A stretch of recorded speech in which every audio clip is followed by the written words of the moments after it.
Ce matin, Emmanuel Macron est à la une de Valeurs Actuelles et il parle évidemment laïcité. Alors, si vous me permettez, Laurence et Philippe, d'abord, je voudrais vous parler de 3 unes ce matin. Il y a la une de Valeurs Actuelles, où on a évidemment Emmanuel Macron qui parle de la laïcité. Enfin, sur la longueur en tout cas, vous avez la une de Charlie, comme si elle lui répondait d'une certaine manière, où vous voyez un dessin très sarcastique, la République islamiste en marche, islamique en marche, avec des femmes voilées, Emmanuel Macron qui dit un peu goguenard, ça n'est pas mon affaire. Et puis vous avez la une du Monde qui dit les musulmans de France sont inquiets. Vous imaginez à quel point ces 3 unes qui m'ont frappé vraiment ce matin, entre hier soir et ce matin, à quel point ces 3 unes cristallisent et symbolisent le malaise et les paradoxes français sur cette question de la laïcité.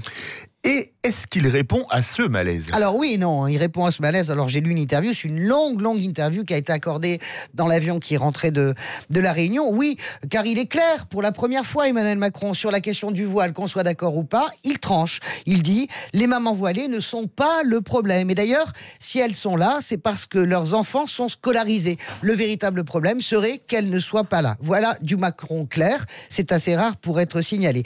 Sur le communautarisme et sur l'immigration, il évoque l'échec de sa loi. Oui, la loi n'a pas fonctionné. L'échec des reconduites à la frontière, il en promet 100%. Aujourd'hui, vous savez que vous êtes à 10% de reconduite à la frontière. En fait, dans cette interview, il fait plaisir à la gauche, sur le voile, à la droite, sur le communautarisme. Il emploie même des mots qui sont traditionnellement de la droite. Il parle des droits de l'homiste. Ça me fait un peu bondir. Et puis non, vous vous sentez visé ? Non, oui, bien sûr, c'est toujours un mot extrêmement péjoratif. Et non, pour répondre à votre question, car il commente, il ne dit rien. Non, parce que il mélange communautarisme, immigration, laïcité. À un moment donné, l'interview, on comprend pas. Quel est le rapport entre l'immigration et le communautarisme ? On parle pas de la même chose. Vous avez des gens qui sont dans ce pays et qui sont d'origine musulmane depuis 3-4 générations. Et puis non, également parce que il ne donne rien de concret, aucun signe. On attendait peut-être Emmanuel Macron sur des mesures fortes. Qu'est-ce qu'on fait avec le financement des mosquées, le financement étranger? Qu'est-ce qu'on fait avec les imams radicaux? Là, il n'y a pas de réponse. Mais Françoise, pourquoi cette interview maintenant? D'abord parce qu'il y a le feu. Donc à un moment donné, on demande un peu au président d'éteindre. Je ne suis pas certaine du tout qu'elle soit de nature à éteindre. Puis surtout, c'est une stratégie électorale. À la limite, c'est pas tant ce que Emmanuel Macron dit, c'est là où il le dit. Il le dit dans Valeurs Actuelles, qui est le journal de la droite, de l'ultra-droite, qui parfois même, on peut le dire, sans leur faire offense, fait le pont entre la droite et l'extrême droite.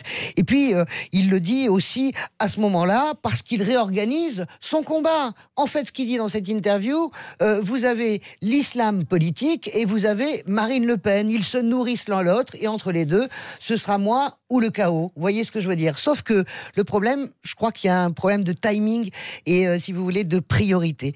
Cette interview sur la laïcité, je comprends qu'il veuille absolument être dans une posture régalienne, eh bien, elle percute la réalité sociale. Vous avez vu Emmanuel Macron hier, hué à Rouen, accueilli par des gilets jaunes, avec des gens qui ne comprennent pas. Vous avez vu le Front social, la SNCF, les pompiers, les urgences, ça ne s'arrête pas, ça continue. Et puis, vous avez vu un sondage ELAB qui est sorti hier, 60% des Français considèrent que ça a été une erreur de les lire. Je ne suis pas certaine que cette interview fleuve à vocation aussi électorale soit une bonne idée dans la période actuelle. Si on résume l'interview, ma chère Françoise, Macron dit c'est moi ou le chaos ? Moi ou le chaos et en même temps. C'est pas mal. Voilà. Ça, c'est classique finalement, non ? Merci beaucoup Françoise Degois.